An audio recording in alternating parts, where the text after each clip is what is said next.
Es un gozo poder alabar a nuestro gran Dios soberano. Esta mañana, antes de venir aquí, veía a un reportaje de un judío que estuvo en los campos de concentración en Auschwitz, Alemania, para la Segunda Guerra Mundial. Y allí él daba su testimonio, cómo él pudo sobrevivir en aquel campo de concentración. Él era un muchacho joven, unos 20 años en ese tiempo, y él dice que recibía diaria el equivalente a 300 calorías, era lo que recibía de alimento. O sea, se le daba un agua de café. Gracias. Se le daba, él dice no café, sino un agua de café, una pequeña sopa, al mediodía, y en la noche se le daba 3 rebanadas de pan. Esa era la comida diaria, y entonces le asignaban trabajo. Él dice: yo tenía que cuidar los caballos, bañarlo, etcétera, etcétera. Pero con el trabajo y la alimentación, él quemando más calorías de la que gastaba en el día. O sea, le daban 300, pero cuando venía a ver gastaba 2.000 o 3.000 calorías. Su peso fue disminuyendo hasta tal punto que cuando ustedes ven reportaje ven muchos judíos que se le veían hasta los huesos. Él tenía otro hermano que estaba también en el campo de concentración. Él dice: cada día o cada 2 días o 3 días venía un militar nazi que era médico y le ponían los hombres que estaban trabajando. El hombre lo veía cada uno de ellos, tenía una libreta. Dice: si él anotaba el número de uno, yo tenía números asignados. Decía: ya ese no puede más, ese fusílenlo. Dice: así iban matando los judíos o los jóvenes que ya no podían dar más para trabajar, o que su condición física estaba muy desgastada o muy débil. También ellos hacían a veces marcha cuando lo trasladaban de un pabellón a otro, y él decía que los nazis iban en sus vehículos, otros iban a pie, pero debían marchar al paso de los soldados. Entonces imagínense un hombre débil, con poca fuerza, ante un soldado bien alimentado, tener que seguir el paso del soldado alemán. Dice: los que se quedaban atrás, automáticamente ellos lo mataban de inmediato. Dice: mi hermano que iba conmigo, lo único que me decía a mí era: trata de recitar salmos de la Biblia. Ustedes saben que los salmos son oraciones cantadas, son alabanzas, pero muchos de ellos son oraciones. Y él dice que él no entendía cómo su hermano, teniendo la muerte ahí mismo, porque su hermano siempre se iba quedando atrás, y él decía: bueno, mi hermano no va a poder llegar, tarde o temprano lo van a liquidar. Él dice que él no se explicaba cómo este joven podía recitar salmos y él poder ser sostenido en medio de esa situación difícil. Y es como hablaba nuestro hermano Gerson, la canción que él cantaba: en los momentos más difíciles de nuestras vidas, cuando estamos solos, un creyente preso, abandonado de su familia, en situaciones bien extremas, la única manera que él tiene de sobrevivir, cuando digo de sobrevivir, es de poder mantener cierto gozo, cierta esperanza, es por mantenerse orando. O sea que la oración que nosotros hablábamos hace un par de domingos, es algo, Cristo lo presenta como una necesidad. Como decía el hermano Pablo, un grupo que tenemos, no es un instrumento o no es una herramienta, es algo necesario. O sea, no es un recurso, es algo que nosotros necesitamos. Así como nosotros necesitamos el alimento físico para que nuestro cuerpo funcione adecuadamente, de igual modo, nosotros que somos alma y cuerpo, nuestra alma necesita alimentarse. Y es interesante que nuestra alma pudiera alimentarse de 2 maneras, pudiéramos decir. 1, por medio de la palabra, y 2, y yo creo que esencialmente, debido a la oración. Es como cuando nosotros entramos a la presencia de Dios, nuestras almas son revitalizadas, reciben alimento. Es como decíamos en ese momento que hablábamos sobre la oración, como los computadores o los teléfonos. Tienen una carga donde usted carga a una fuente para que el computador reciba energía. Si él no tiene energía y usted lo usa así, el computador, por así decirlo, se va pidiendo batería, o sea, se debilita. De modo que yo diría que en una semejanza nos pasa a nosotros. Nosotros, mientras más tiempo duramos fuera de la presencia de Dios, o pudiéramos decir, sin orar, en esa misma medida, nuestra alma se debilita. Y así como nuestro cuerpo, vuelvo y repito, necesita ser alimentado, necesita ser cuidado, para nosotros desenvolvernos en la vida, en nuestros trabajos, en nuestras diferentes actividades, para contrarrestar aún a las enfermedades. De igual manera, nuestras almas necesitan de la oración para nosotros enfrentarnos a las cosas que tenemos fuera de nosotros, sobre todo la que hay dentro de nosotros, nuestros pecados, a los malos deseos, como dice Pedro, que combaten con nuestras almas. De modo que la oración es una necesidad, es algo necesario para nuestras almas. Por ejemplo, el domingo pasado, que Pablo hablaba de revestirse, de cambiar los hábitos, pero es interesante que cuando el texto de Filipenses, Pablo comienza a hablar, él dice, y esto pido en oración. O sea, Pablo se da cuenta que nosotros cambiar nuestros hábitos y todo esto, él dice, yo pido en oración, necesito una dependencia de Dios. De modo que la oración, o lo que pudiéramos llamar nuestro diálogo con Dios, es algo elemental, es algo que nos conecta con Dios mismo. Jesús fue uno de los que más enseñó sobre el tema de la oración. O sea que esto es algo esencial en la Biblia. Vemos casi el tema de la oración casi por toda la Biblia. Sin embargo, Jesús fue uno de los que más practicó o de los que más habló sobre la oración. Y de hecho lo vemos continuamente pasando tiempo solo, orando con el Padre o hablando con el Padre. Ahora llama la atención que Jesús, siendo hombre, como siendo Dios, pero Jesús se despoja de sí mismo y es como que viene al mundo en las mismas condiciones de un ser humano, con todas sus limitaciones, con todas sus debilidades, con toda nuestra vulnerabilidad, con nuestra deficiencia. Jesús como humano, pero un hombre perfecto. Es como que, por ejemplo, imaginémonos un ejemplo sencillo. Ustedes recuerdan este boxeador Mike Tyson, un boxeador de una pegada tremenda, noqueaba boxeadores a los 15, 20 segundos, a veces no, la mayoría de sus peleas a veces no pasaban del primer round o del quinto. Entonces imaginémonos que Mike Tyson quiere pelear con uno de nosotros, qué sé yo, con cualquiera, y Mike Tyson dice, bueno, el pleito no sale.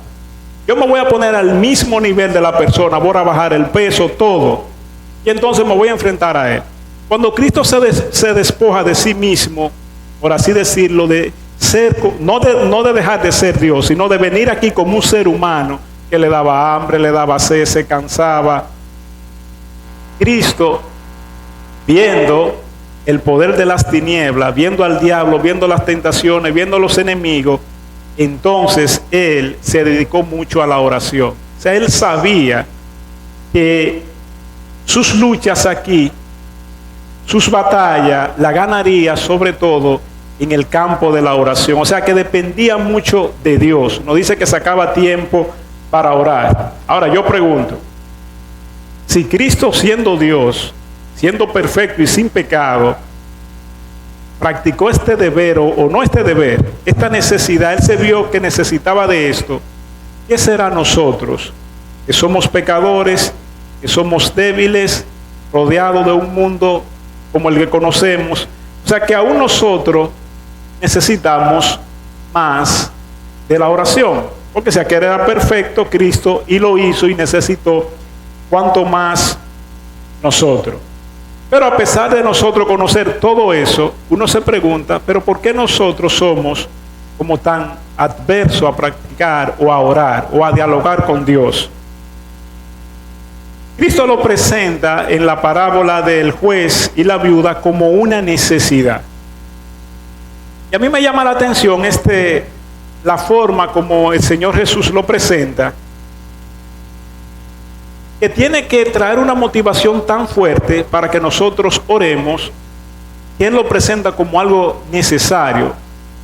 Imagínense que a usted le diga, que a usted hay que rogarle o hacerle ver que usted tiene una necesidad y que necesita hablar con el presidente. O sea, en vez de eso ser un privilegio, a nosotros hay que motivarnos para entrar a la presencia del Creador, para hablar con Él. O sea, en nosotros, por nuestro pecado, hay una adversión a hablar con nuestro Creador. El mismo Señor Jesucristo en un momento dado reconoció esto. Cristo está en el monte de Getsemaní, se presenta, como dice, la hora cero. Él tiene que ir a la cruz, tiene que cargar con el pecado del mundo. Él sabe que en momento determinado el Padre lo va a dejar. De modo que Cristo mismo en su humanidad experimenta la debilidad y dice: Dios mío, pase de mí esta copa, pero no sea como yo quiero, sino como tu voluntad. Y nos dice que Cristo oró por 3 veces así. Luego nos dice que Él recibió ángel y fue fortalecido. Llegó un momento que Él dijo: vamos al trabajo, vamos a hacer lo que hay que hacer. O sea que miren ustedes cómo en momentos difíciles de debilidad, solo conectarnos con Dios puede revitalecer nuestras almas para enfrentar pruebas que normalmente no podríamos enfrentar.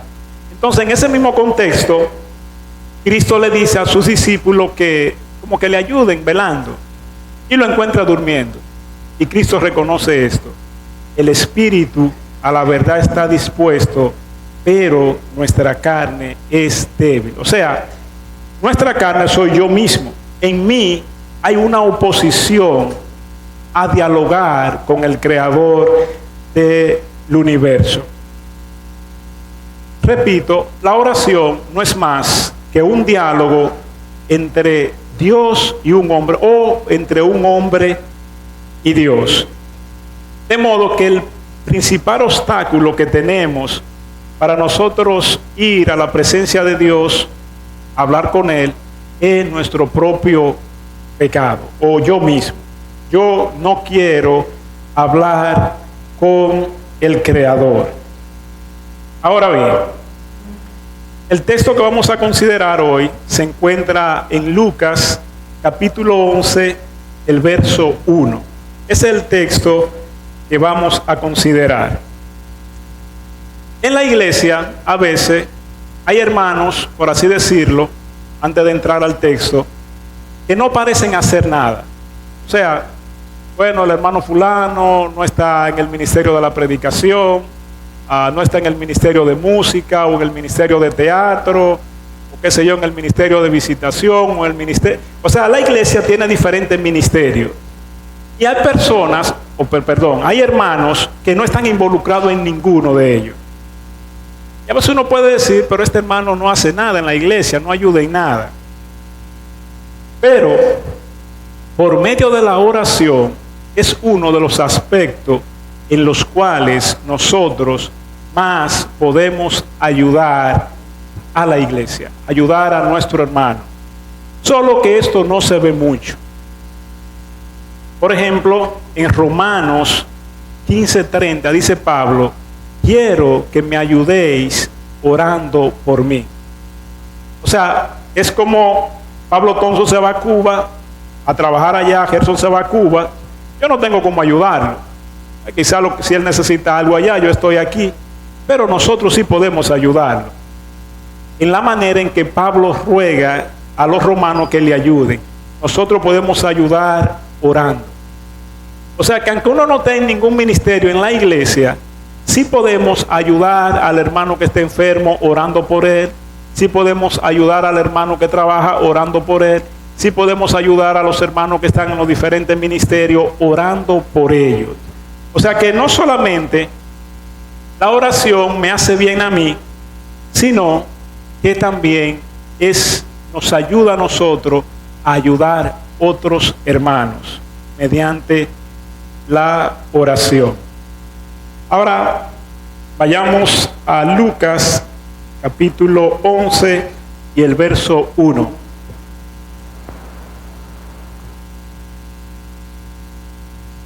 Dice el versículo 1 así: aconteció que estaba Jesús orando en un lugar.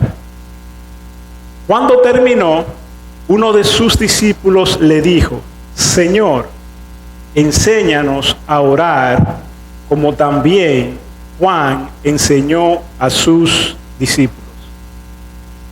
Resulta interesante lo que este discípulo le pide a Jesús. Bueno, yo creía que la oración era algo automático y que eso se aprendía solo, que no había necesidad de que alguien me enseñara.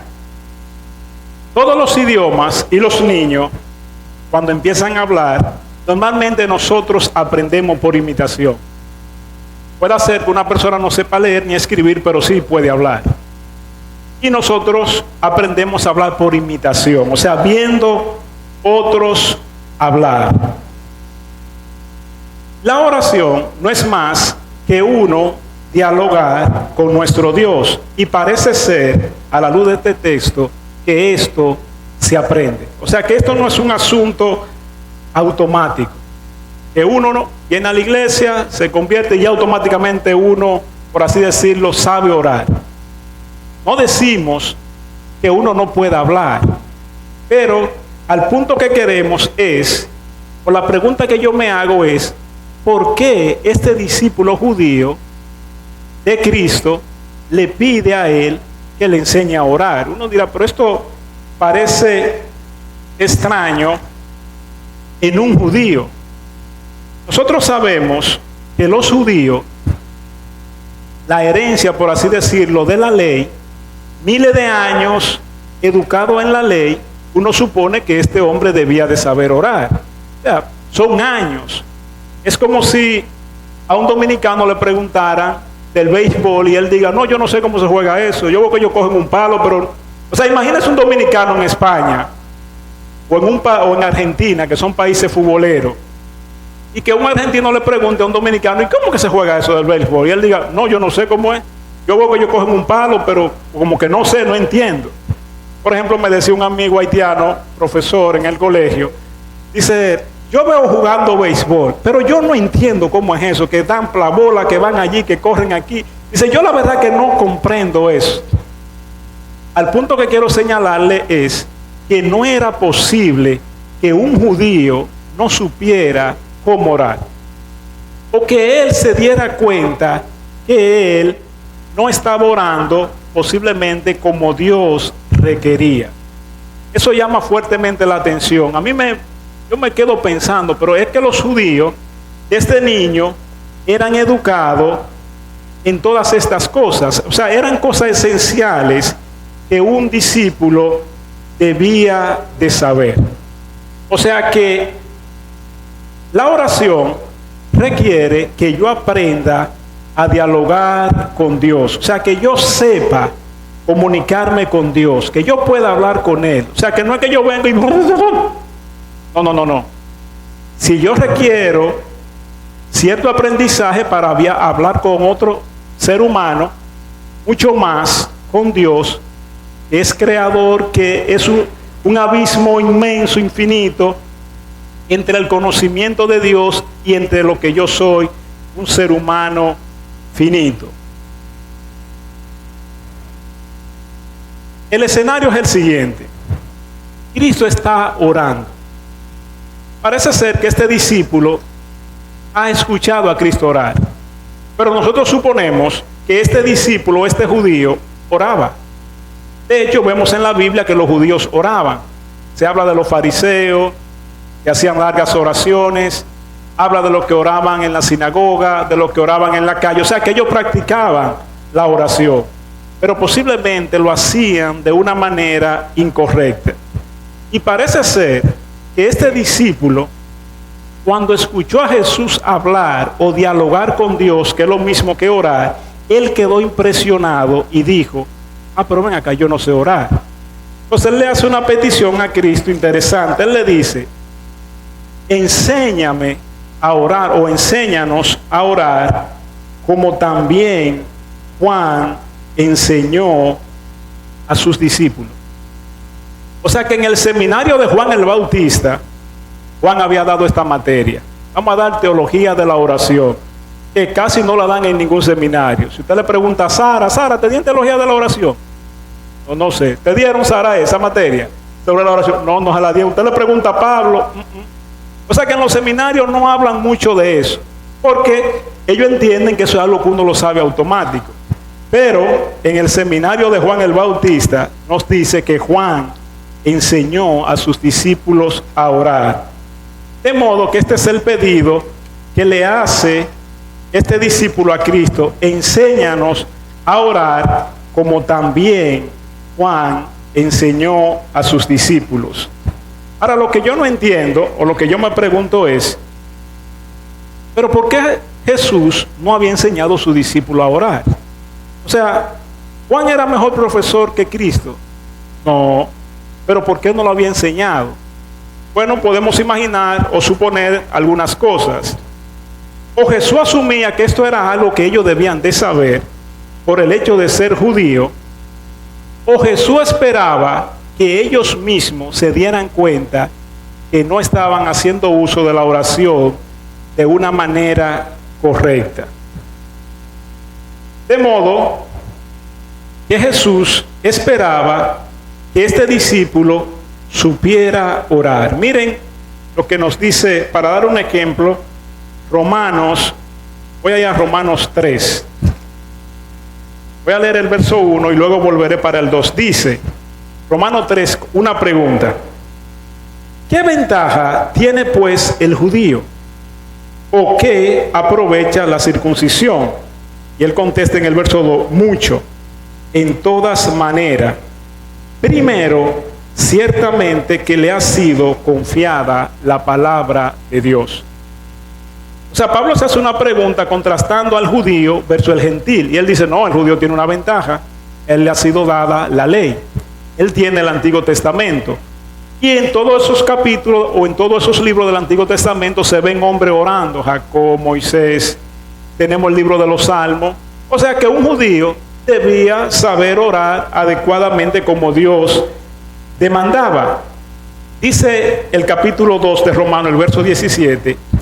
He aquí, tú tienes el sobrenombre de judío y te apoyas en la ley y te glorías en Dios y conoces su voluntad e instruido por la ley, aprueba lo mejor. Noten ustedes que los judíos, desde niños, nosotros vamos a la escuela, por ejemplo, y nos dan sociales, matemáticas, pero al judío, el libro de texto que ellos tenían era el Antiguo Testamento. Eso era lo que a ellos prácticamente le enseñaban, o en sus hogares, o en la sinagoga. De modo que resulta extraño que un discípulo de Jesús le pida a Jesús esto: enséñame a orar como Juan enseñó a sus discípulos. Entonces esto levanta una cuestionante. Si un español o un dominicano, si un español me dice a mí que él no entiende mucho el fútbol, o el soccer, diría, bueno, si él no entiende mucho esto, yo que soy dominicano, que no juego mucho eso, entonces lo debo entender menos. Me explico. Si los judíos, teniendo la ley, siendo practicantes, siendo instruidos desde niño, tenían deficiencia a la hora de orar, entonces uno se pregunta, ¿y lo que no lo somos? O sea, ¿y lo que somos en un sentido gentiles, porque no somos, por así decirlo, judíos de carne? O sea, uno dice, si el español no entiende mucho el fútbol o el soccer, entonces uno que sea de dominicano lo puede entender menos, que lo que le gusta es el béisbol. De igual modo, uno se sorprende y dice, bueno, si estos judíos tenían deficiencia y piden al Señor que le enseñe a orar, y entonces nosotros, los que no lo somos, los que no hemos sido formados desde niños en el conocimiento de la ley de Dios. Ahora, todos sabemos que Jesús, como el gran maestro, conocedor de los corazones, muchas veces no enseñaba la verdad de una manera directa, o como dice Pablo Thompson, o no le interesaba tanto el entendimiento. Sí le interesaba porque la enseñanza va al entendimiento, sino que él iba al corazón. Y yo pienso que posiblemente Jesús no había enseñado a sus discípulos a orar o a dialogar con Dios, esperando que ellos mismos, viendo a Jesús o escuchando a Jesús orar, se dieran cuenta de su necesidad. Entonces es ahí, en ese escenario, que Jesús decide entonces enseñar a sus discípulos a orar. Cuando ellos se dieron cuenta, cuando ellos reconocieron que tenían una deficiencia en la oración. Ahora, pudiéramos decir que en el momento que Jesús está en Israel, hace unos 2000 años, parece ser que había una gran decadencia espiritual en Israel. Y posiblemente la oración, porque ellos oraban, se estaba llevando a cabo como un rito mecánico. O sea, no considerando que cuando uno ora, uno lo que simplemente está haciendo es hablándole a Dios. O sea, que posiblemente la decadencia que había en Israel se veía mucho, se notaba mucho en la forma en que ellos oraban. O sea, quizá la oración ya lo que venía a ser un rito muerto, sin letra. Había una decadencia, había una deficiencia respecto a esto. Teniendo en cuenta que los maestros eran escribas y fariseos, y que esta gente amaban mucho los aplausos de los hombres. Bueno, nos dice las escrituras que ellos amaban el estar en pie en la sinagoga, que le llamaran maestro, ellos amaban esto. Y parece que todo este asunto de hipocresía, de apariencia, de reputación, había convertido la oración en nada más y nada menos que en un rito mecánico. Y que este discípulo, cuando él escucha a Jesús orar, se da cuenta de que Jesús está dialogando con Dios, de que Jesús no está usando de un rito mecánico. No. Vemos a Jesús hablando con Dios. Así como yo dialogo con mi prójimo, ellos se dan cuenta cómo Jesús dialoga con su Padre Celestial. O sea que Jesús no está haciendo uso de la oración como un rito, como algo supersticioso, sino que Él está hablando con alguien real. Y parece ser que esto fue lo que llamó grandemente la atención de este discípulo.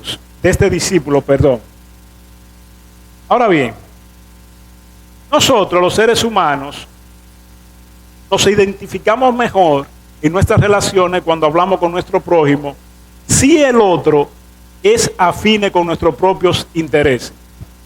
Por ejemplo, si usted toma uno que le gusta el béisbol y lo pone a hablar con uno que le gusta el fútbol, no van a ser muy afines. A uno le gusta una cosa y al otro le gusta otra. Si a una gente le gusta mucho la tecnología y usted lo pone quizá a hablar con alguien que le guste la carpintería, muchas veces no son muy afines. Sino que nuestras relaciones se desarrollan más cuando nosotros estamos, por así decirlo, en la misma frecuencia que nuestro prójimo. De igual modo, cuando uno lee las escrituras, uno se va a dar cuenta que Dios tiene una frecuencia también para hablar. O sea, que no es que yo vengo y le tiro todos los disparates a Dios. No. Dios también tiene una frecuencia o unos intereses que cuando hablamos de eso, por así decirlo, es como si dijéramos, Dios está relacionándose con nosotros y pudiera relacionarse de mejor manera de acuerdo a nuestro diálogo. Imagínese que usted le toca hablar con el presidente de cualquier nación, el hombre que tiene la nación, la administración de toda una nación, y que usted le venga a hablar de chistes, de cuánta cosa. El tipo del político va a decir, pero bueno, este hombre lo que me tiene a mí perdiendo tiempo. ¿De qué es que me está hablando a mí? O sea, el político o el presidente espera que usted tenga un diálogo afín con la situación política de la nación, qué sé yo, la geopolítica del mundo, que hablen de eso. Eso es lo que él espera. Sin embargo, podemos decir que Dios también tiene sus intereses y que espera que nosotros al orar le hablemos de eso. O sea, le hablemos en esa frecuencia. Antes de entrar a considerar a la manera o lo que conocemos como la oración modelo, vamos a considerar brevemente, sí, de manera general, porque si uno estudia esta oración, eso tomaría varios sermones. Vamos a considerar oraciones negativas o mala forma de orar, de tratar de comunicarnos con Dios. Y vamos a considerar 4 malas prácticas respecto a la oración o respecto a dialogar con Dios antes de entrar a la práctica correcta o a lo que Jesús enseñó sobre la oración. En primer lugar, vamos a hablar de la oración hipócrita, que Jesús la narra en Mateo enseñando precisamente sobre la oración.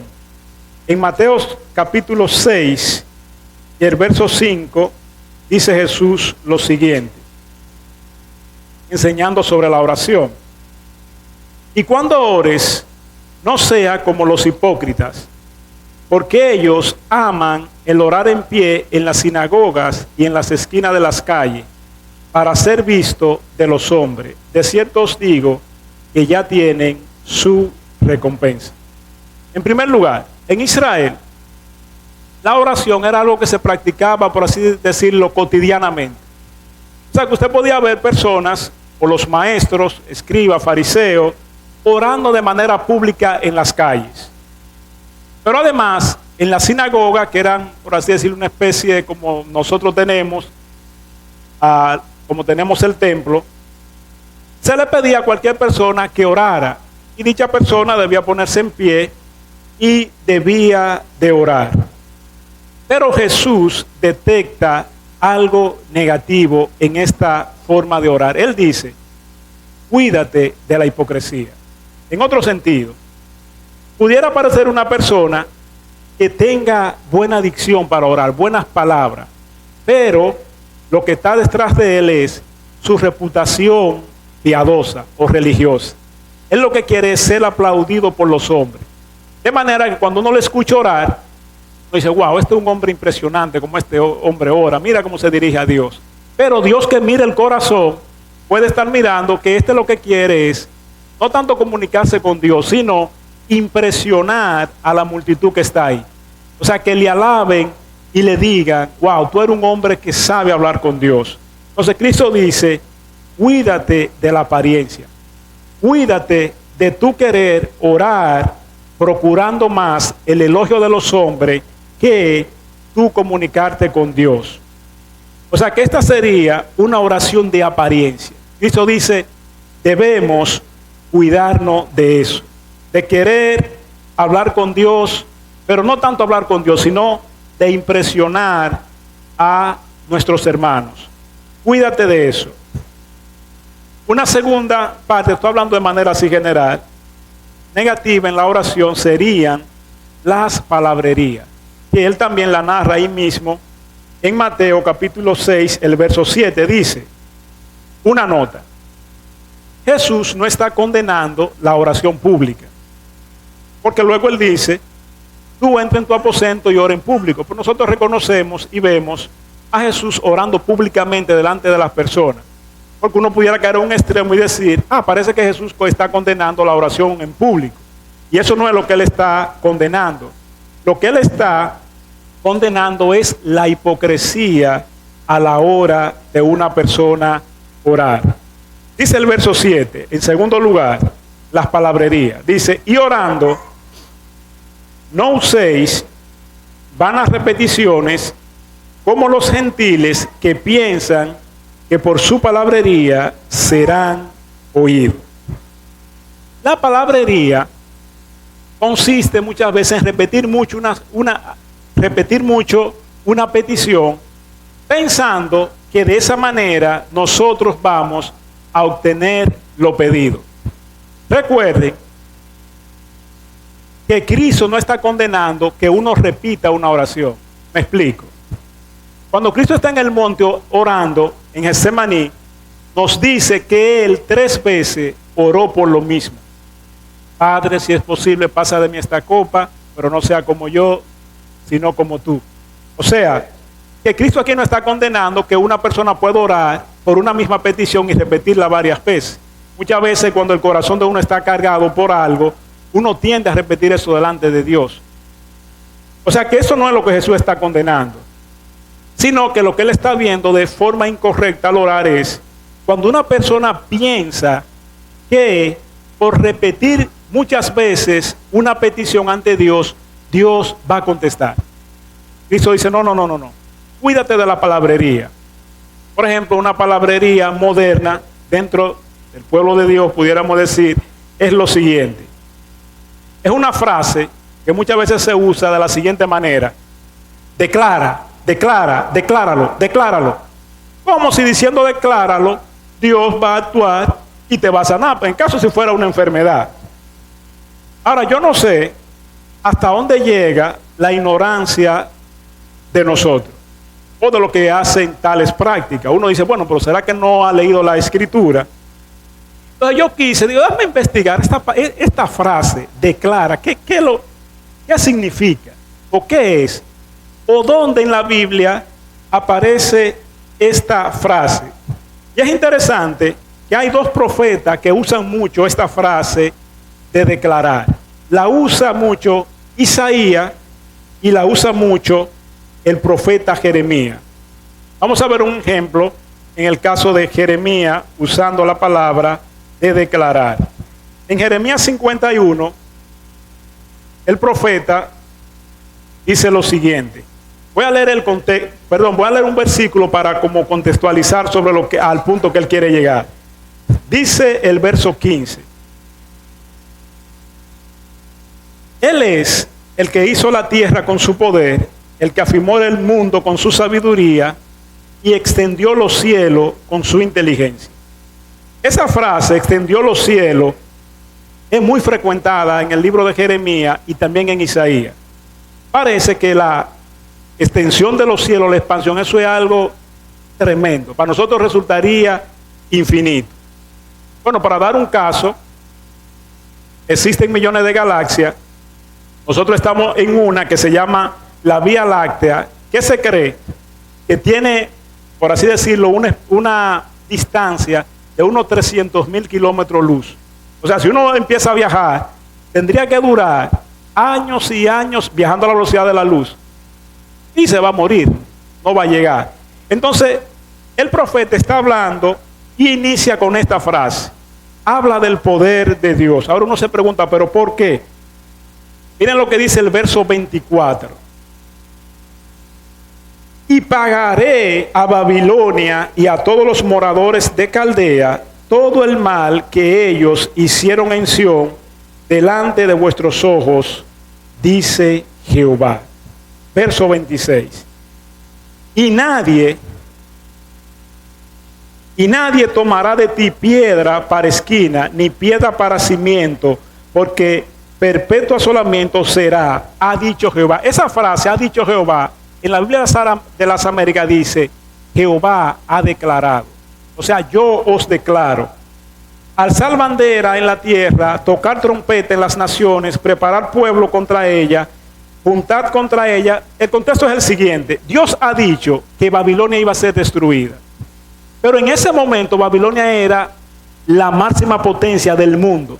Entonces, como para que el pueblo judío entendiera que esto era una realidad, Dios le dice, mira, yo extiendo los cielos con mi poder, yo creé el mundo. O sea, que eso de destruir a Babilonia, eso es un granito de arena. Entonces, cuando él dice, Jehová os ha dicho, la frase que aparece ahí es, yo os declaro. En un sentido, yo afirmo eso. O sea, eso no hay manera de que pueda ser frustrado. Entonces, cuando un simple hombre viene y dice que él declara, es como si se estuviera poniendo en el lugar de Dios. O sea, Dios mismo que usa esa frase. Yo lo declaro, ciertamente. Pero ¿quién soy yo, un ser humano, para decir que yo declaro? Ni siquiera los profetas dicen eso, sino ellos dan el mensaje: Jehová lo ha declarado. O sea, no hay manera de que eso pueda ser frustrado. O sea, que uno debe cuidarse de las palabrerías pensando que va a doblegar la voluntad de Dios, porque yo estoy repitiendo continuamente una petición, continuamente, muchas veces a veces sin sentido. Porque a nadie se le va a ocurrir que yo esté hablando con José Luis, yo estarle repitiendo una cosa varias veces. No, porque se supone que José Luis es una persona razonable como yo, y yo si empiezo a repetirle mucho una cosa, lo más que José Luis me va a decir: venga, pero Guillermo, yo creo que le está patinando el clutch. Lo más que va a decir es eso. Entonces, si uno hace eso ante Dios, dirá Dios: pero ven acá, ¿qué es lo que quiere la persona? Una tercera forma incorrecta de orar, diríamos, es la oración como informativa. Esta se encuentra en Lucas 18. Jesús hace uso de ella en una parábola. Digo informativa porque es una persona que viene ante Dios y viene como a darle un informe de su vida en comparación con otro. En Lucas 18, verso 11, Cristo señala una parábola sobre un fariseo y un publicano que fueron a orar, y Cristo quiere destacar básicamente, el punto central de la parábola es de que uno confiaba en sus propios méritos y el otro se vio sin mérito ante Dios. Pero el punto que me llama la atención es la forma en que el fariseo oraba. Dice, verso 11, Lucas 18. El fariseo, puesto en pie, oraba consigo mismo de esta manera. Miren que no dice que oraba con Dios, consigo mismo él oraba. Él fue a informarle a Dios: Dios, te doy gracias porque no soy como los otros hombres, ladrones, injustos, adúlteros, ni aún como este publicano. Ayuno 2 veces a la semana, doy diezmo de todo lo que gano. O sea, él va ante Dios y da un informe de quién es él, pero él se está comparando con otro ser humano. O sea que uno dirá: pero ¿por qué este hombre trata en un sentido como de impresionar a Dios, al Creador, al Santo de Israel, aquel que dice que aún los cielos que no han pecado son sucios delante de él?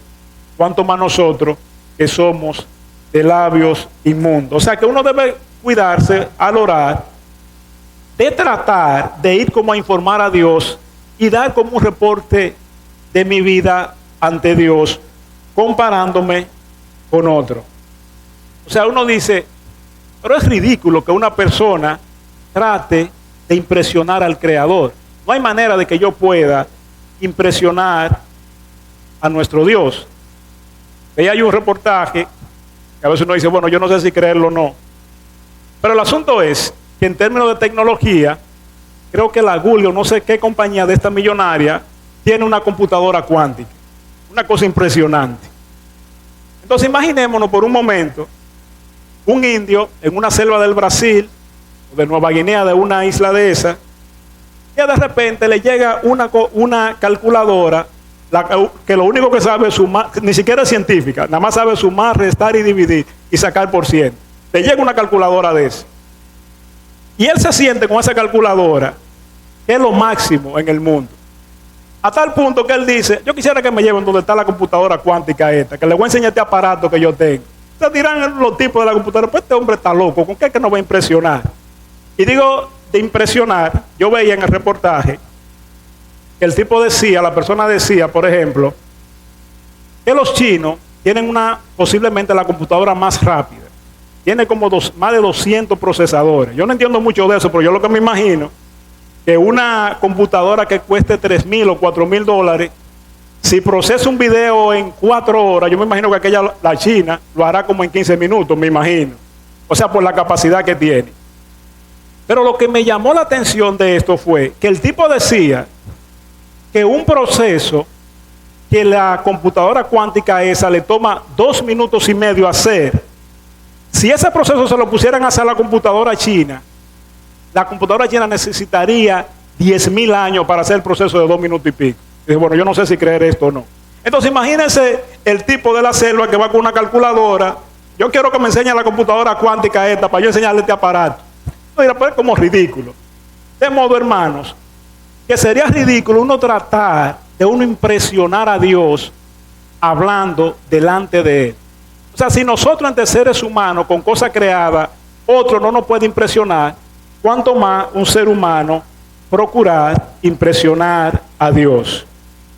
Y la cuarta forma, diría yo, incorrecta de orar, la encontramos en Santiago, que Pablo hace un tiempo habló sobre eso. En el capítulo 4, versos 2 y 3, Santiago dice, ustedes oran o ustedes piden, pero piden mal, porque piden para sus deleites. En este caso, nosotros queremos hacer a Dios como un genio o una lámpara de Aladín, que Dios está ahí para complacer mis deseos. Yo voy, yo quiero que me dé un carro, me dé el carro. Yo quiero que me dé una casa, me la da. Yo quiero que me dé esto. O sea que Dios existe para complacer mis deseos. Y aún en toda relación eso resultaría como una falta. O sea, yo no puedo, cada vez que me junto con Pablo, por ejemplo, con José Luis, mira, José Luis, yo necesito que tú me regales esto. Y cada vez que me junto con él, siempre le estoy pidiendo. Dice, pero ven acá, ¿qué relación es que este hombre quiere? O sea que Dios dirá, pero háblame, yo quiero conversar. No cada vez que tú vengas donde mí es que tú quieres que yo te dé esto, que te dé aquello. Pero sobre todo, ni siquiera es para el reino de Dios, sino que yo quiero que me den para yo ser complacido en mis deseos y deleites. O sea, no es pensando en hacer el bien. Yo quizás le digo a Dios, bueno, yo tengo una pasola, pues yo quiero un carro, o yo quiero una jipeta.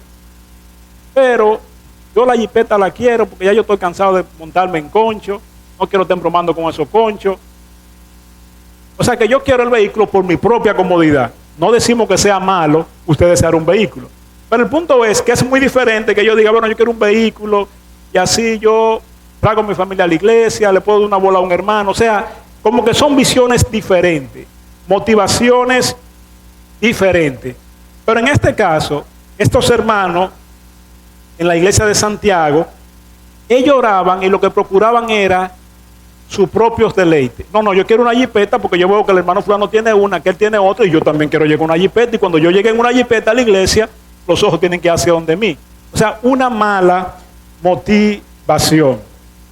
Ahora volvamos otra vez a Lucas sobre la enseñanza, lo que se conoce como la oración modelo. Quería destacar algunas pequeñas faltas en términos de oraciones negativas, pudiéramos decirlo. Pero aquí está Jesús con sus discípulos. Viene la pregunta. Nosotros queremos que tú nos enseñes a orar como Juan enseñó a sus discípulos. Dice el verso 2, y él les dijo, cuando oréis, decid. Ahora, estas palabras que Cristo recita aquí no es una oración. No. Cristo está dando una enseñanza. Es como que él diga, yo voy a enseñar sobre la oración. Yo le voy a decir cómo que se va a orar. Cómo ustedes van a dialogar con nuestro Creador. O sea, yo quiero enseñarle cómo se debe hablar. Es, por ejemplo, nosotros conocemos este candidato, Gonzalo, que le ganó a Leonel unas primarias. Gonzalo, cuando habla, uno dice, pero este hombre como que no es estadista, parece como que le falta cierto entendimiento para hablar, para coordinar las ideas. Pero uno supone que Gonzalo estaba comiendo en su casa, sonó el teléfono, ¿quién es? El presidente, ven que tú vas a ser candidato. No, porque no camina. Pero eso le dan un proceso. Ustedes ven, por ejemplo, a partir de ahora, de enero, cuando empieza la campaña, fácilmente ustedes van a ver que él va a hablar de una forma diferente, si coge la clase. Porque ahora le deben estar metiendo clases de etiqueta, de protocolo, de cómo hablar, para que sepa cómo va a hablar, ¿sabe? O sea que lo van a preparar para eso. Entonces, Cristo lo que hace es que va a preparar a sus discípulos o le va a enseñar cómo nosotros debemos dirigirnos para hablar con nuestro Dios. Entonces él empieza de la siguiente manera. Y les dijo, cuando oréis, decid, Padre nuestro que estás en los cielos, santificado sea tu nombre, venga tu reino, hágase tu voluntad como en el cielo, así también en la tierra. El pan nuestro de cada día, dánoslo hoy y perdona nuestros pecados, porque también nosotros perdonamos a todos los que nos deben y no nos meta en tentación, mas líbranos del mal. O sea, esa es la oración que se conoce como la oración modelo. Esto es lo que Cristo entonces viene a enseñar. Ahora, repito, es una oración modelo. O sea, no es que yo voy a coger y cada vez que voy a orar, esa misma palabra voy a decir. Es un modelo. Por ejemplo, todos sabemos lo que es un vehículo. Bueno, un carro o un vehículo debe tener 4 gomas, debe tener un guía para guiar o para tomar diferentes direcciones, debe tener un freno, debe tener un acelerador. Todos los vehículos tienen que tener eso. Ahora, todos los vehículos no tienen el mismo patrón. Hay vehículos que el guía lo traen del otro lado. Hay vehículos que son de 2 puertas. Hay vehículos que pueden tener 5 puertas si tiene una atrás. Hay vehículos que pueden tener un cristal arriba. Entonces, pero el modelo esencial es el mismo. Todos tienen que tener 4 gomas, a tener un guía, un timón para guiar, un acelerador, un freno. Debe tener puertas por donde uno va a entrar y cristales para uno ver. Todos los vehículos tienen eso, todo. De modo que Jesús lo que está haciendo uso aquí es de una oración modelo. O sea, como un patrón para uno orar. No importa el orden que usted tome, no importa. Simplemente como que él diga, una oración puede contener todos estos elementos o puede contener algunos de estos elementos. Ahora, yo no quise empezar en el orden que Jesús pone, sino que lo puse en un orden diferente.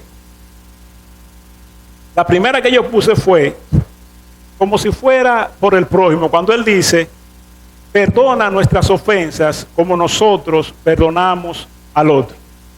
Aquí damos una nota. Jesús no está diciendo que el perdón mío yo me lo gano porque yo perdone a otro, porque entonces sería por obra la salvación. O sea, si yo perdono a los otros, Dios me perdona. Si yo no perdono a los otros, entonces Dios no me perdona. No es eso que él está diciendo. Pero se puede inferir que lo que Jesús está diciendo, que una persona perdonada por Dios, como fruto va a cosechar perdonar a otro. O sea, cuando él ve su pecado ante Dios, lo terrible que es, dirá como Pablo, entre los pecadores yo soy el primero. De modo que la falta de los otros, él la verá de forma mínima. Entonces, en consecuencia, él procurará perdonar a su prójimo. De modo que Jesús, enseñándonos en la oración modelo, es como si te dijera, cuando tú ores, toma en cuenta al prójimo. Ora por el prójimo, ora por el enemigo, ora por el vecino, pide por el gobierno. O sea, cuando tú ores, puedes enfocarte en las personas que no son de la iglesia, en lo que te ofenden. Y además, si también hay hermanos que te han ofendido, también procura en tu oración incluir a tu prójimo. Segundo, él dice, la segunda petición pudiéramos decir que él se enfoca en la necesidad nuestra. No estoy hablando en el orden que Jesús lo cita, sino en la lista que yo tengo. Yo la primera la dejé en último lugar. Él dice, verso 3, el pan nuestro de cada día que nos los dé hoy.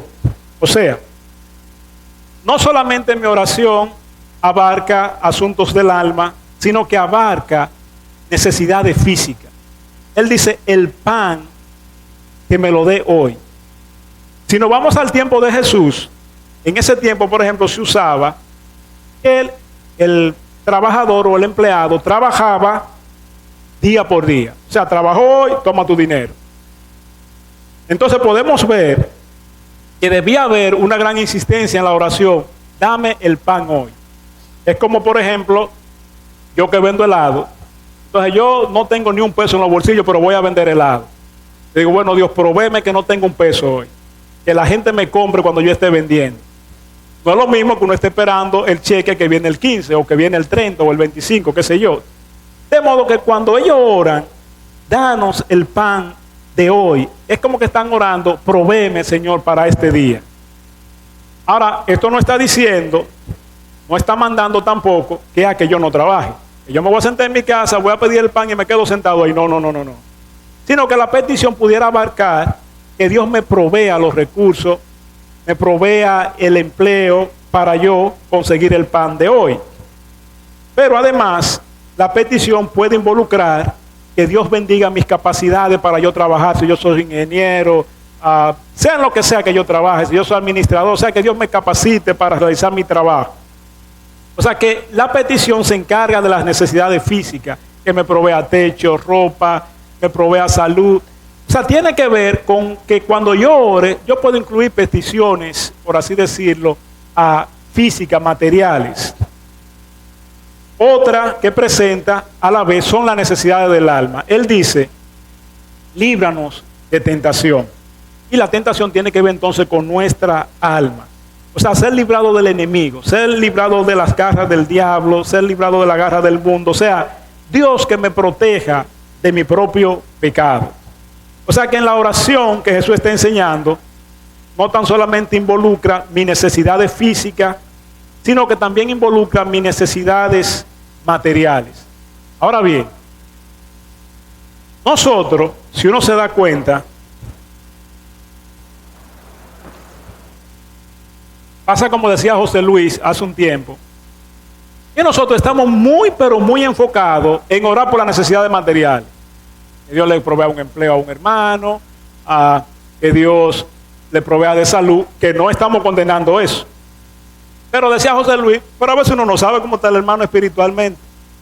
Entonces como que uno no ora casi por asuntos espirituales. Y resulta interesante que cuando usted observa y empieza a leer las oraciones que Pablo tenía, era lo contrario. Pablo se enfocaba más en asuntos espirituales. Por ejemplo, en el sermón que daba Pablo el domingo, que citaba a Filipenses, Pablo decía, y yo por esto oro, que crezcáis en el amor y en el conocimiento. Entonces las oraciones de Pablo eran muy enfocadas en asuntos espirituales del alma. O sea, ellos tenían una percepción aguda de las necesidades de nosotros, de nuestras almas, en el sentido de nosotros crecer en el conocimiento de Dios, de nosotros crecer, de ser revestido del amor, de crecer en mansedumbre, de crecer en bondad. O sea, uno lee a Pablo, las oraciones de Pablo en sus cartas, y se va a dar cuenta que él hace un uso tremendo de orar por asuntos espirituales. Porque a veces se puede dar que si materialmente uno está cubierto, tiene que ser una buena pensión, tiene un buen sueldo, la nevera está llena, tiene vehículos. O sea, si uno está próspero económicamente, como que no ve mucho la necesidad de orar. Bueno, déjame orar, que a Dios que me provee el pan de hoy. No, pero la nevera está llena. ¿Qué es lo que yo voy a orar que me den el pan si está llena ya la nevera? O sea, ¿me entiende? Pero si uno es consciente de las necesidades espirituales que nosotros necesitamos, entonces nuestras oraciones se van a enfocar no solamente en asuntos físicos, sino en asuntos para nuestras almas. Vuelvo y hago una recapitulación breve. Entonces Jesús orando o dando su clase de oración nos enseña básicamente a orar por cosas físicas, por cosas materiales, por cosas del alma espirituales, a orar por nuestro prójimo, a orar por nuestras necesidades. Pero la primera petición que yo la quise dejar para último, y con esto vamos a terminar, lo quise hacer a propósito como una forma de aplicación. Jesús dice, y les dijo, cuando oréis decir, Padre nuestro, esta yo la volé, estás en los cielos, santificado sea tu nombre. Normalmente cuando uno va a hablar con otra persona, de manera automática, uno habla de acuerdo al que tiene en el frente, o de acuerdo a la confianza que uno tenga, pero sobre todo de acuerdo a la posición que uno ve en la otra persona. Por ejemplo, seguro que usted no habla de igual manera con un ciudadano normal en la calle, con que venga el presidente y quiera hablar con usted. Seguro que usted no habla igual.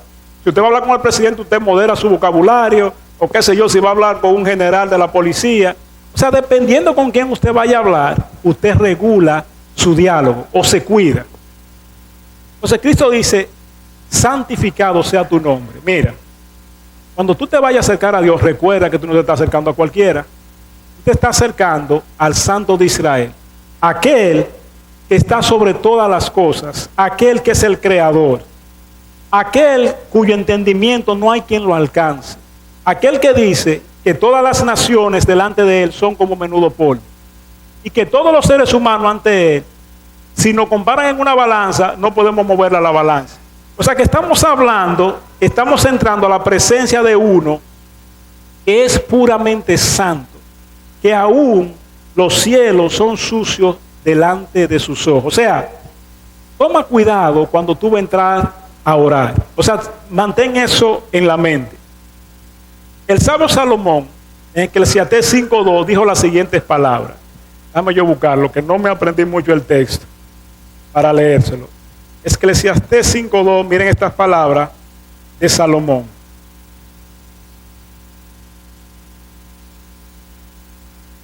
Dijo lo siguiente, verso 1, cuando fuere a la casa de Dios, guarda tu pie, y acércate más para oír que para ofrecer el sacrificio de los necios, porque no saben que hacen mal. No te des prisa con tu boca, ni tu corazón se apresure a proferir palabra delante de Dios, porque Dios está en el cielo y tú en la tierra, por tanto, sean pocas tus palabras. Yo me imagino que no es que él está diciendo que la oración no puede ser larga. Lo que él sí está diciendo es, toma cuidado con quien tú vas a hablar. Recuerda, Dios está en los cielos, su morada especial, un lugar santo, un lugar sin pecado, pero tú estás aquí en la tierra, en un lugar lleno de pecado, donde aún la creación gime a causa del dolor que produce el pecado aquí. Así que Salomón te dice, mira, ten en cuenta, cuando tú vayas a hablar con Dios, no, toma en cuenta con quién tú vas a hablar. Él dice, santificado sea tu nombre, recuerda quién es Dios. Es como si él nos dijera, piensa en los atributos de Dios, quién Dios es. Dios no es un muchacho, Dios no es tu igual. Ten reverencia cuando tú vayas a entrar a hablar con el Creador. Luego él habla, Cristo en su oración, pidiendo, venga tu reino. Y ya quizá esto abarque más el reino eterno de Dios que se ha establecido aquí en la tierra. Esto abarcaría orar por las iglesias, orar por los misioneros, quizá abarcaría una serie de cosas. Esto lo estamos tratando así por arriba, porque vuelvo y repito, cada frase de esa fácilmente se lleva un sermón, más si se lo ponemos a Pablo Thompson a predicar. O sea, cada uno se llevaría un sermón y cuidado sin más.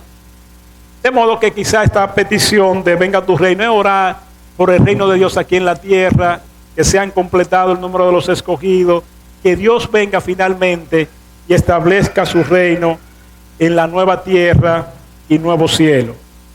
Ahora, demos para atrás y volvamos al hecho de que cuando nos acerquemos a Dios debemos tener mucha reverencia, pero no debemos caer en el extremo de los judíos.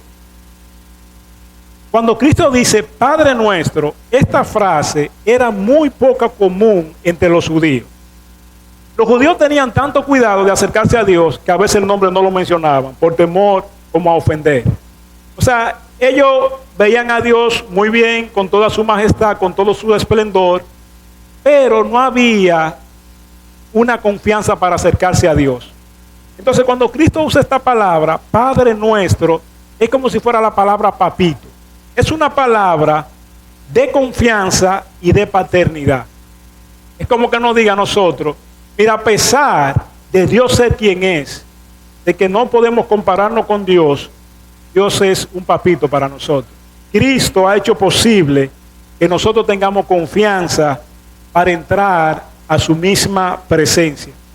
Dios se interesa por nuestras necesidades, nuestras angustias, nuestros dolores. O sea que Dios no es un ogro, ni es un tirano, ni es uno que está allá viendo. Cuando tú vas a hablar, no. Sino que tenemos plena confianza para hablar con nuestro Dios. Así que, hermanos, una exhortación para todos, porque todos tenemos la misma debilidad, la misma indisposición de querer orar, es que a Dios que nos ayude a orar. Es tan grande la debilidad en nuestras oraciones que dice las Escrituras que el Espíritu Santo tiene que venir y coger la petición y ponérsela ante Dios, porque ni eso sabemos, como dice el texto. No sabemos pedir como conviene, pero confiamos y esperamos que nuestro Dios nos motive a hacer uso de esta oración modelo y que tengamos un mejor entendimiento cuando vayamos a practicar esta necesidad de la oración que nosotros hacemos continuamente y que ahora me toca a mí hacerla. Vamos a orar, por favor.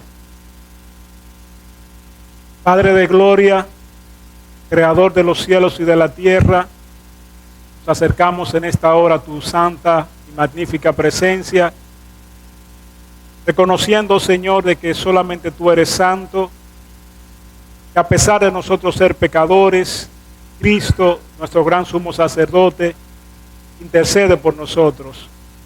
Él ha abierto una puerta ancha de tal manera que podemos entrar en tu misma presencia y llamarte Abba Padre. Tú eres un Dios que tiene tus oídos atentos a la oración de tu pueblo. Esa es nuestra esperanza. Queremos rogarte, oh Señor, que tú muevas nuestros corazones a buscarte en oración, a ayudar a nuestros hermanos orando por ellos, de tal modo, Señor, que tu pueblo sea edificado cada vez más. Desciende tú con nosotros y bendice tu palabra en nuestros corazones. Es en el nombre de Jesús que te lo rogamos. Amén.